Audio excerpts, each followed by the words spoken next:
David Pujada, François Langlais et Karim Rissouli y restent mais, pour le reste, France 2 promet de l'inédit. Nouveau nom, nouveau décor, nouvelle rubrique, clame le communiqué de presse annonçant l'émission politique qui, dès ce jeudi à 20h55, remplace des paroles et des actes dans la grille de la chaîne. 2 heures très rythmées. Nicolas Sarkozy est l'invité de la première et on sait déjà que jeudi prochain ce sera au tour d'Arnaud Montebourg de débattre en prime time. Le rendez-vous ne sera pas hebdomadaire, mais programmé en fonction de l'actu. Et, dans les prochains mois, entre les primaires, la présidentielle et les législatives, ce ne sont pas les occasions qui vont manquer pour convier les politiques. Côté contenu, l'émission politique durera 2 heures et sera visiblement très séquencée. David Pujada et Léa Salamé interviewent d'abord l'invité sur les questions qui font l'actualité. L'arrivée de la journaliste, qui a officié pendant 2 ans dans une EHPAD couchée permettra sans doute de contrebalancer l'image consensuelle de son confrère. C'est une plaisanterie assénée à François Hollande au printemps, dans l'émission spéciale Dialogue citoyen, a marqué les esprits.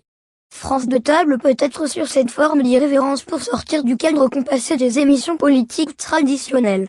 Un débat face à 3 Français, un maire, censé incarner la figure de l'élu proche de la réalité de ses concitoyens, interrogea ensuite l'invité sur le quotidien des Français. Puis Karim Rissouli prendra le relais pour jouer les médiateurs entre la personnalité politique et un panel de 3 Français.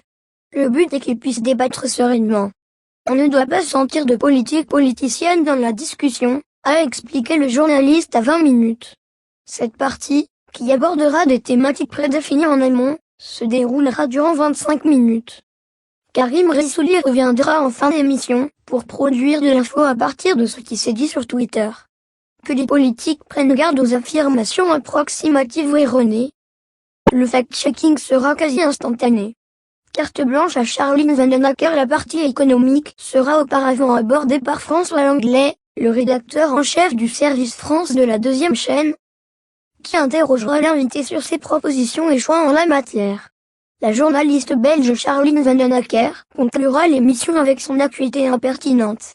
Elle aura véritablement carte blanche pour débriefer les quelques 120 minutes écoulées. Karim Rissouli s'en réjouit, ce sera bien d'avoir du recul sur ce que l'on fait. Elle ne va pas nous rater, nous, les journalistes. L'invité ne sera pas non plus ménagé. Alors, que Nicolas Sarkozy, qui affirme aborder la dérision dans les médias, se le tienne pour dit, ça lui fera un peu mal au cul, mais ça ne durera que 2 ou 3 minutes, ce n'est pas grave, s'amuse Charline Vanhoenacker auprès du site Leur Actu. La langue de bois, ce ne sera pas pour elle. Regardez d'autres vidéos sur site, vidéo.5la.net.